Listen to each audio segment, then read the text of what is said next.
할렐루야. 오늘도 주의 말씀에 아멘 아멘 할 때 말씀이 우리에게 응답이 되고 능력이 되고 축복이 되는 것을 뜨겁게 경험하는 우리 모두가 될 수 있기를 주님의 이름으로 축원합니다. 우리가 많은 말들을 하는데 그 말들 가운데에서 가장 무게가 있고 의미가 있게 여겨지는 게 뭐냐라고 한다면 아마도 우리가 임종할 때에 자녀들에게 남기는 유언이 아닐까 하는데, 왜냐하면 우리의 삶의 모든 것을 함축하고 있기 때문이 아닌가 생각하게 되는 거죠. 평소 내가 어떤 생각을 하고 또 어떤 가치관을 따라 살았으며 또 내 삶의 고마운 점은 무엇이고 아쉬운 점은 어떤 것인가, 그것을 나타내는 것이기 때문이다 라고 하는데, 한마디로 말해서 그가 누구인가 하는 것을, 내가 누구인가 하는 것을 보여주는 것이기 때문이다 하는 말씀인 거예요. 예를 들어서 인류 역사의 가장 위대한 어머니로 추앙받고 있는 모니카의 경우 이런 유언을 남겼다고 전해집니다. 내 아들 어거스틴이 이제 그리스도인이 되었으니 내가 이제 살아야 할 이유가 없어졌다. 내가 죽거든 아무데나 묻어다오. 하나님께는 멀고 가까운 것이 없느니라. 여러분, 모니카는 성 어거스틴의 어머니지요. 어거스틴이 회심을 한 이후 얼마 안 되어 병을 얻어 갑자기 돌아가시게 되었다라고 전해지는데, 우선 아들의 회심이 그녀에게 얼마나 큰 기쁨이 되었는가, 얼마나 큰 감사가 되었는가 하는 것을 보여주는 거예요. 이제 내 아들이 죽게 돌아왔으니 이젠 죽어도 돼, 여한이 없어, 그러한 고백을 보여주고 있는 거죠. 다른 한 가지는 여러분, 하나님의 선하심과 인자하심에 대한 그의 믿음의 고백을 보여주는데, 하나님께는 멀고 가까운 게 없다라고 했어요. 내가 어느 곳에 묻혀지든 중요하지 않아. 왜냐? 하나님께는 멀고 가까운 게 없다. 혹여 내가 가장 낮은 곳에 있게 된다 하더라도 하나님은 기꺼이 그곳까지 찾아와 주셔서 나와 함께 하시는 것을 내가 믿기 때문에 나는 어느 곳에 있든지 개의치 않아. 하나님이 나를 홀로 두지 아니하실 거야. 할렐루야. 그러한 그의 믿음의 고백을, 그의 유언을 통해서 보여주고 있음을 보게 된다라고 하는 얘기인 거죠. 감리교회 아버지인 웨슬레 목사님 역시 마찬가지입니다. 그분은 평생 40만 킬로를 여행하면서 일평생 복음을 전했다라고 전해지는데, 지구를 한 바퀴 돌면 4만 킬로라고 그래요. 그러니까 지구를 무려 10바퀴나 돌았다, 그런 얘기인데, 그것도 여러분 자동차 타고 돈 거 아니에요. 말 타고 돌았어요. 말 타고 다니면서 평생 복음을 전했고 88세에 하나님의 부르심을 받게 되었는데요, 이런 유언을 남기게 되는 겁니다. 가장 좋은 것은 하나님이 우리와 함께 하시는 것이다. 자신이 어떻게 해서 그처럼 능력 있는 삶을 멋지게 살게 되었는가? 하나님이 나와 함께 하셨기 때문이구나. 여러분, 오직 하나님이 함께 하시는 것만이 모든 것의 시작이 되고 결과가 되어지는 것에 대한 그의 비밀의 고백이다, 믿음의 고백이다, 이렇게 볼 수가 있는 것이죠. 우리 인생의 참된 축복이 뭐냐, 참된 성공이 뭐냐, 하나님이 함께 하시는 인생이 되는 거라는 거죠. 할렐루야. 여러분, 우리가 요한 웨슬레의 후예로서 항상 그분의 유언을 늘 우리가 기억해야 하겠다 생각하게 되는 거죠. 그러기 위해서 여러분, 우리는 과연 장차 어떤 유언을 남기게 될 것인가 하는 얘기인데, 사랑 가족들에게 또 자녀들에게 또 교회 앞에서 나는 과연 누구로 기억될 것인가 라고 하는 얘기인 겁니다. 특히 여러분, 장차 하나님 앞에서 우리가 과연 누구일까 하는 얘기인데, 하나님 앞에서 여러분 웨슬레 목사님처럼 하나님이 함께 하셨음을 고백하는 삶이 되기를 원하는 거예요. 그래서 하나님 앞에 감사하게 되고 하나님만을 자랑하게 되고 하나님 앞에서 영광을 얻는 우리 모두가 될 수 있기를 주님의 이름으로 축원합니다. 오늘의 말씀은 에베소 교회 장로들을 향한 사도 바울의 유언과 같은 말씀이다 할 수 있는데, 주 57년경에 지금의 터키 서남쪽에 있는 밀레도라고 하는 곳에서 있게 된 사건에 대한 말씀인 겁니다. 에베소에서의 모든 사역을 마치고 사도 바울께서는 예루살렘을 향해 올라가시게 되는데, 왜냐하면 로마도 보아야 하리라. 제3차 전도 여행을 마치면서 이번에는 예루살렘을 경유하여 로마까지 가고자 했음을 보게 되는데, 여러분, 그게 다가 아니에요. 로마에 가서 내가 은혜를 힘입고 힘을 얻어서 어떻게? 서바나까지 가리라. 할렐루야. 여러분, 서바나가 어떤 곳이냐 하면은 땅 끝에 해당하죠. 땅 끝까지 이르러 내 증인이 되라 하시는 주님의 명령에 정말 앞장서 충성하고자 하는 그의 열심을 보게 되는데, 사도 바울이 어떤 사람이었는가 하는 것을 보여주는 그의 열심이며 믿음인 것을 보게 되는 겁니다. 그래서 일단은 예루살렘을 향하여 길을 서두르게 되는데, 우선은 아시아와 이방의 여러 교회들이 모금한 구호금을 전달하기 위함인 것을 보게 되는 거예요. 당시 예루살렘에 큰 기근이 있어서 교회가 큰 어려움을 겪었어요. 예루살렘 교회 성도들이 어려움을 당한다는 소문을 들었어요. 그랬을 때 이방의 여러 교회들이 자발적으로 구호금을 모으게 되었는데, 우선 형제 사랑이지요. 얼굴 한번 본 적 없어요. 그러나 그분들은 그리스도 안에 내 형제야. 형제가 어려움을 겪고 있다는 그런 소식을 듣고 그들은 자발적으로 구호금을 모으게 됐다는 거예요. 그러면서 또 하나, 사랑의 빚진 자의 마음이죠. 복음의 빚진 자의 마음. 우리가 예루살렘 교회로부터 복음의 빚을 졌어. 빚진 자의 마음을 가지고 그처럼 구호금을 모으게 되었고, 그것을 바울 사도가 맡아서 가지고 가게 되었음을 보게 되는 거예요. 여러분, 그걸 전하면서 바울 사도가 얼마나 뿌듯했을까 생각하는데, 성령께서 아시아와 유럽의 많은 교회들 통해서 어떻게 놀라운 일을 행하셨는가. 여러분, 그것을 가서 전할 마음에 얼마나 설렜을까, 얼마나 힘이 났을까, 그러한 얘기인 겁니다. 그런 마음으로, 그런 설레임으로 그가 예루살렘을 향해서 올라가게 되었다라고 하는 거죠. 또한 오순절 전에 도착할 목적이 있었기 때문인데, 여러분, 오순절은 그리스도인들에게 좀 특별한 날이잖아요. 성령의 임재가 있었던 날이고 어쩌면 초대교회의 시작이 된 날이다라고 하는 거예요. 그런데 오순절 때 그 성령의 임재가 있었던 그 현장을 내가 방문하게 되고 거기서 그 절기에 내가 참여하게 된다는 것, 참 감격스러운 일이잖아요. 그렇기 때문에 이왕이면 내가 오순절 전에 도착해서 내가 오순절 절기를 거기서 내가 지키고 싶다, 그런 뜨거운 마음이 있었다라고 하는 거죠. 아울러서 오순절 절기가 되면 전하 각처로부터 수많은 순례객들이 예루살렘을 향해 오게 되는 거죠. 여러분, 세계 만방에 복음 전할 최고의 기회가 아닙니까? 순례객들에게 복음을 전하고 그들이 예수님 만나게 되면 그들 통해서 그들이 돌아가 그들의 가정, 그들의 지역에 얼마나 놀라운 일이 되는 거예요. 아마도 그런 목적을 갖고 그런 이유 때문에 더욱 발걸음을 서두르게 된 것이 아닌가 생각하게 되는 거예요. 그러나 여러분, 다시 말씀드리지만 목적지는 어디예요? 로마예요.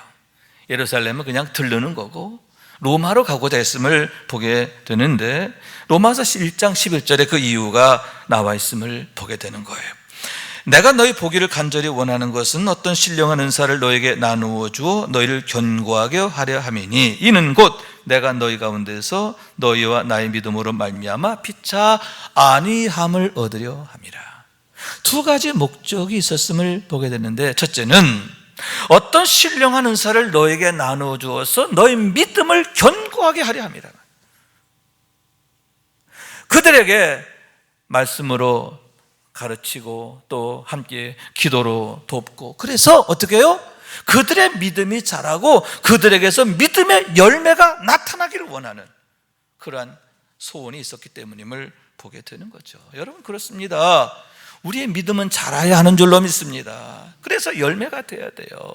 여러분 쭉정 열매가 아니라 제대로 된 열매를 맺어야 하는 줄로 믿습니다. 그래서 하나님께 영광이 될 수 있기를 주님의 이름으로 축원합니다. 또한 여러분, 그들과 함께 영적 은사를 나누어서 어떻게 해요? 피차 아니함을 얻으려 함이라 이렇게 말씀하고 있는데, 내가 너에게 어떤 은혜를 끼치는 것뿐만 아니라 내가 너희로부터 힘을 얻기 원한다. 위로받고 격려받고 힘을 얻기를 원한다는 거예요. 이유가 뭐예요? 거기가 최종 목적지가 아니거든요. 그 다음에 서바나까지 가서 복음 전하는 게 그분의 소망이었기 때문에 내가 너희로부터 안위함을 얻고자 한다라고 했음을 보게 되는 거예요. 그래서 서둘러 이제 예루살렘을 향해 올라가게 되었는데, 여러분, 특히 로마 교회의 경우는 어떻습니까? 로마서 16장 3절 이하에 보면 로마 교회의 영적 지도자들의 이름이 열거되어 있는데, 우선 브리스가 아굴라 부부가 있었어요. 여러분, 그들 부부는 누굽니까? 그들은 나를 위해 자기 목이라도 내놓았나니 나뿐 아니라 이방인의 모든 교회가 저에게 감사하느니라, 이렇게 말하고 있어요. 나를 위해서 목이라도 내놓은 분들, 그런 분들이 로마에 있는 거예요. 그리고 이어서 여러분 여러 사람의 이름들이 나오는데, 에베네도의 경우는 아시아에서 처음 맺은 열매다. 여러분 참 소중하죠. 참 얼마나 보람됩니까? 그죠? 안드로니고와 유니아의 경우에는 나와 함께 갇혔던 자다. 고난의 멍에를 함께 진 사람이에요. 특히 여러분 루포의 어머니, 그분에 대해서는 곧 나의 어머니다 이렇게 말하고 있거든요. 한 분 한 분이 참 소중한 분들이에요.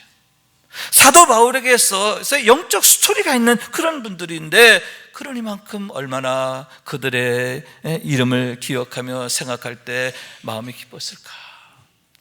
그들을 기도하면 나도 모르게 눈물이 나고 눈물이 멈추질 않는 거죠.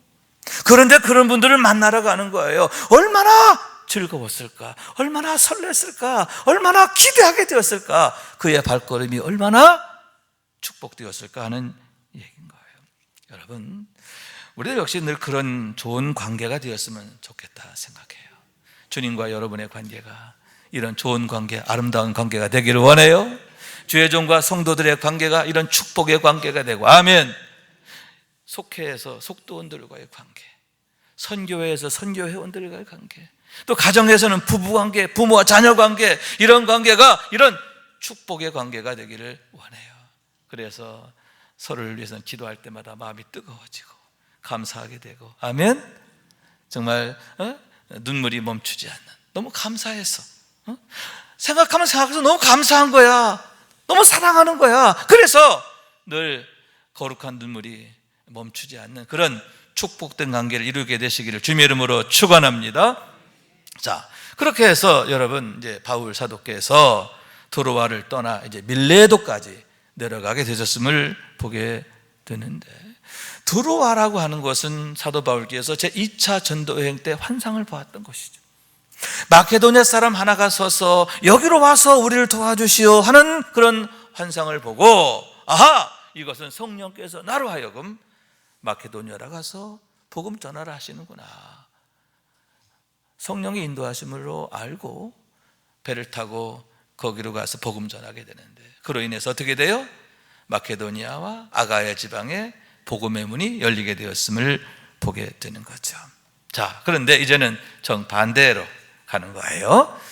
드로아에서 이제는 아시아 쪽으로 가게 되었는데, 에베소를 지나서 밀레도까지 이르게 되었음을 보게 된다는 거예요.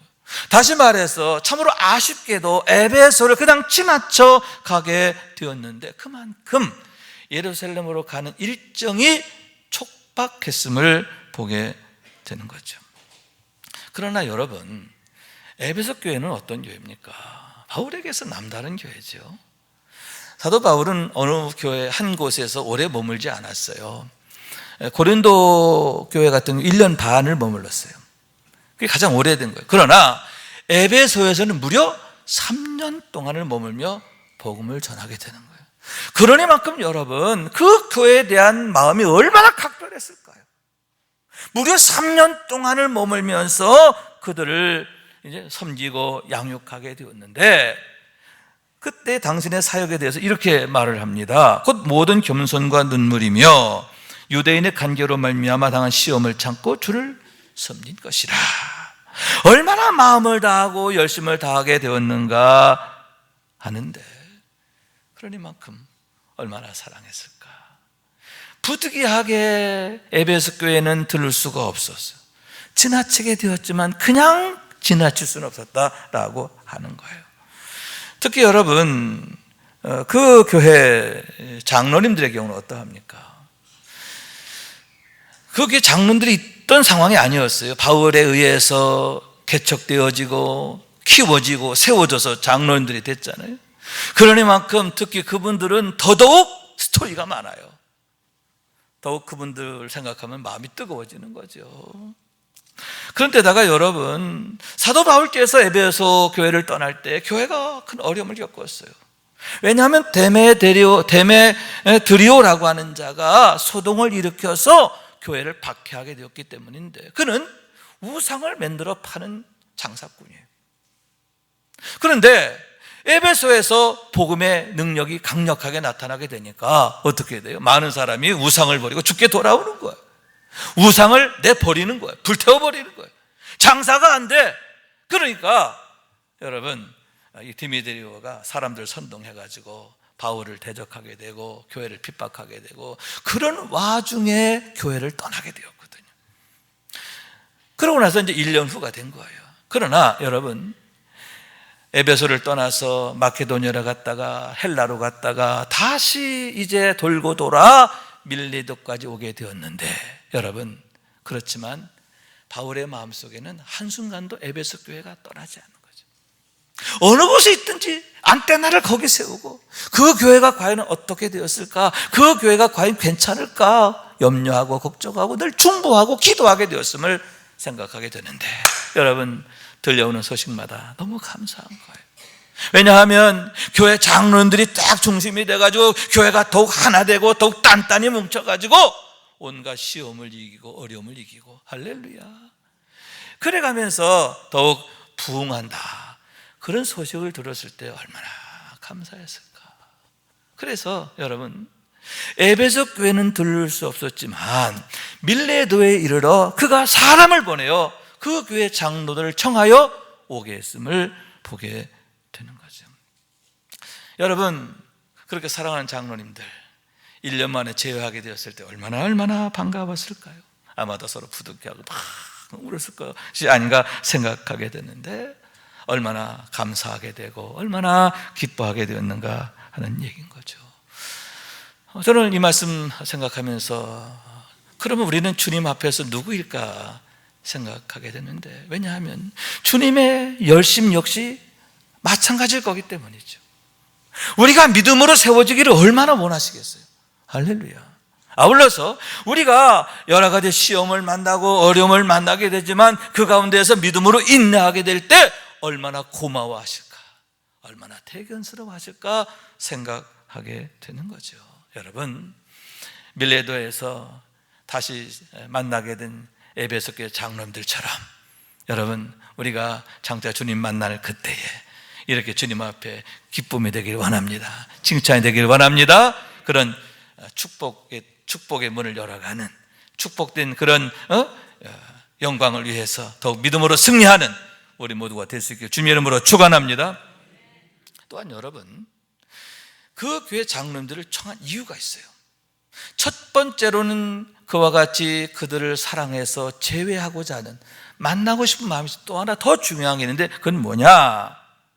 교회를 위해서 더욱 충성될 것을 당부하시기 위함인 것을 보게 되는 거죠.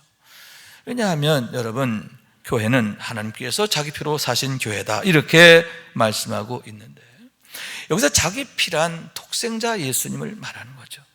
하나님께서 당신의 독생자를 대가로 지불하고 교회를 사셨다는, 어떻게 교회가 세워지게 되느냐? 교회란 뭐냐?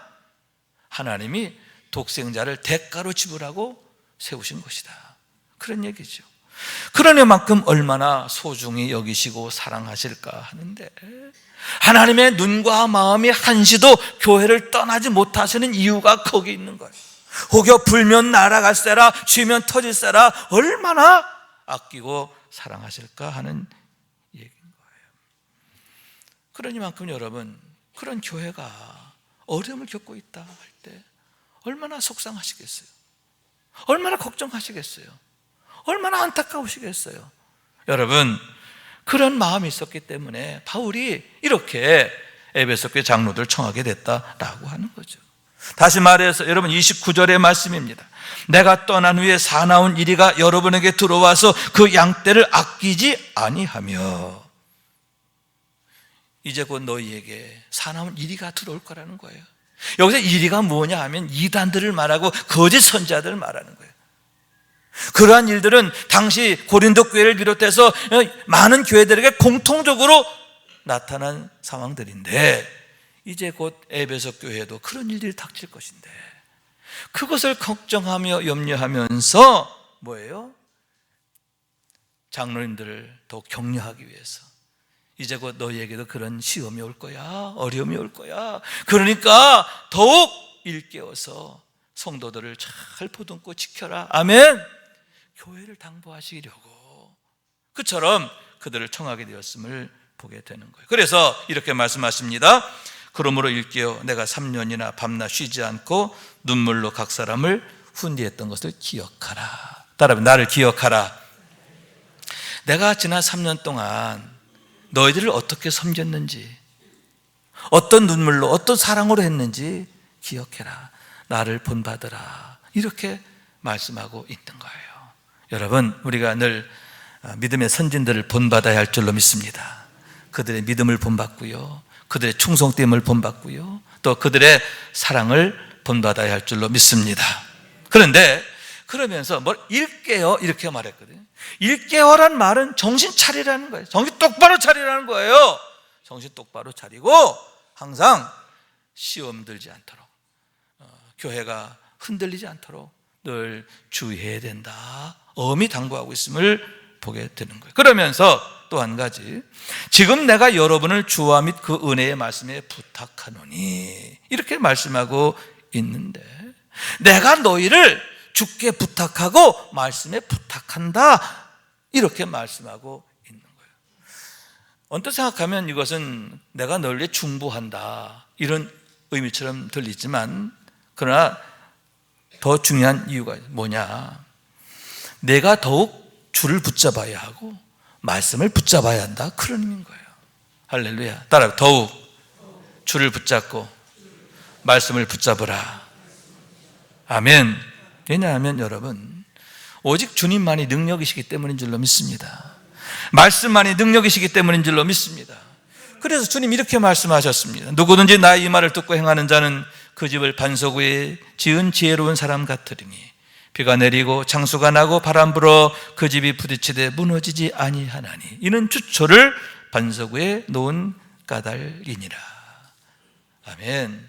여러분, 우리의 참 반석은 예수 그리스도인 줄로 믿습니다. 오직 예수 그리스도만이 유일한 반석이 되시는 줄로 믿습니다. 말씀이 반석이 되는 줄로 믿습니다. 그렇기 때문에 예수 위에 바로 서 있으면, 말씀 위에 바로 서 있으면 바람 불고 비가 오고 그래도 끄떡없다는 거예요. 어떤 시험이 와도 유혹이 와도 어려움이 와도 넉넉히 이기니까 어떻게 하라고요? 더욱 주를 붙잡고 말씀을 붙잡으라 하는 거예요. 여러분, 주님께서 베드로의 믿음을 칭찬하시는데, 주는 그리스도시요 살아계신 하나님의 아들이십니다 고백할 때 뭐라고 그래? 바요나 시몬아, 내가 복이 있다, 복이 있다. 너는 베드로라, 내가 이 반석 위에 내 교회를 세우리니 음부의 권세가 이기지 못하리라. 이렇게 축복하셨는데, 그렇게 축복하신 이유가 거기에 있다라고 하는 말씀인 거예요. 여러분, 우리들 역시 에베소 교회처럼 반석 위에 바로 서야 할 줄로 믿습니다. 우리 참된 반석 되시는 예수 그리스도 위에, 말씀 위에 우리의 가정을 세우고 또 우리 자녀들을 세우고, 아멘. 우리의 일상이 말씀 위에, 예수 위에 세워져야 할 줄로 믿습니다. 그래서 반석 위에 세워진 집과 같이 모든 것에 대해서 이김이 되고 축복이 되기를 원하는데요. 주께서 말씀하시기를 내가 땅에서 풀면 무엇이든 하늘에서 풀릴 것이고, 여러분, 내가 땅에서 무엇이든 매면 하늘에서도 매일 것이다. 땅에서 매면 하늘에서도 매이고, 땅에서 풀면 하늘에서도 풀리리라. 푸는 능력, 아멘. 열림의 능력. 여러분, 나로 인해서 우리 가정이 풀려지고 열려지고, 아멘. 우리 교회가 빌라델비아 교회처럼 열린문의 교회가 되고 얼마나 감사해요. 얼마나 큰 축복인가 하는 얘기인데, 여러분, 그러므로 해서 주님 앞에 칭찬이 되고 인정하심이 되고 기쁨이 되고 사랑이 되고 자랑이 되기를 원하는 거예요. 이제 말씀을 맺습니다. 사도 바울께서 1년 만에 에베소 교회 장로님들 다시 만나요. 그러면 이렇게 말하잖아요. 지금까지 내가 항상 여러분 가운데서 어떻게 행하였는지를 여러분이 아는 바다. 그러면서 모든 겸손과 눈물이다, 이렇게 말씀하고 있는데, 여러분, 이렇게 말씀하시는 바울의 모습이 참 당당하고 의연하지 않았을까 생각해요. 그죠? 내가 너희 앞에서 내가 이렇게 살았어. 난 이런 믿음으로 살았고, 이런 열심으로 널 위해 헌신했어. 당신의 3년 동안의 사역을 참으로 자랑스러워하지 않으셨을까 생각하게 되는 거죠. 여러분, 우리는 그러면 어떤 자랑일까 하는데, 우리들 역시 자녀들 앞에서, 교회 앞에서 이렇게 당당히 자랑할 수 있는 일이 많다면 얼마나 좋을까, 그렇게 생각하게 되는 거예요. 그러므로 여러분, 우리도 역시 바울처럼 눈물과 겸손과 눈물이기를 원하는데요. 그러므로 해서 모든 것에 대하여 이김이 되고 승리가 되기를 원하는 거예요. 이를 위해서 일깨우라, 정신 똑바로 차리라. 따라 정신을 차립시다. 정신 차립시다. 아멘. 이렇게 헬렐레 하면 안 돼요. 정신 똑바로 차리고, 아멘. 더욱 주와 말씀을 붙잡으라. 아멘. 여러분, 주님 말씀하십니다. 기도 외에는 이런 유가 나갈 수 없느니라. 더러운 귀신을 쫓아내시며 주신 말씀이죠. 왜냐하면 힘으로도 되지 아니하고 능으로도 되지 아니하고 오직 하나님의 신으로 되느니라. 힘으로 능으로 안 돼요. 오직 성령으로 되기 때문인 줄로 믿습니다. 하나님이 함께 하셔야 되기 때문인 줄로 믿습니다. 여러분, 어떻게 하면 하나님이 더욱 함께 하시는 삶이 될 수 있을까? 그래서 우리의 삶이 하나님의 일하심의 현장이 되게 할 수 있을까? 늘 그것만을 고민하고 힘쓰게 되기를 원해요. 그래서 하나님으로 인하여 모든 것에 대하여 믿음으로 대답하는 삶이 되기를 원하는데, 아멘. 그래서 하나님 앞에 영광이 되고 기쁨이 되고 자랑이 되는 우리 모두가 될 수 있기를 주님의 이름으로 축원합니다. 우리 말씀 생각하면서 기도하는 마음으로 찬양합니다. 주님 다시 오실 때까지 나는 이 길을 가리라. 주님 다시 오실 때까지 나는 이 길을 가리라. 좁은 문 좁은 길 나의 십자가 지고 나의 가는 이 길 끝에서 나는 주님을 보리라. 영광의 내 주님 나를 맞아 주시리. 아멘. 주님 다시 오실 때까지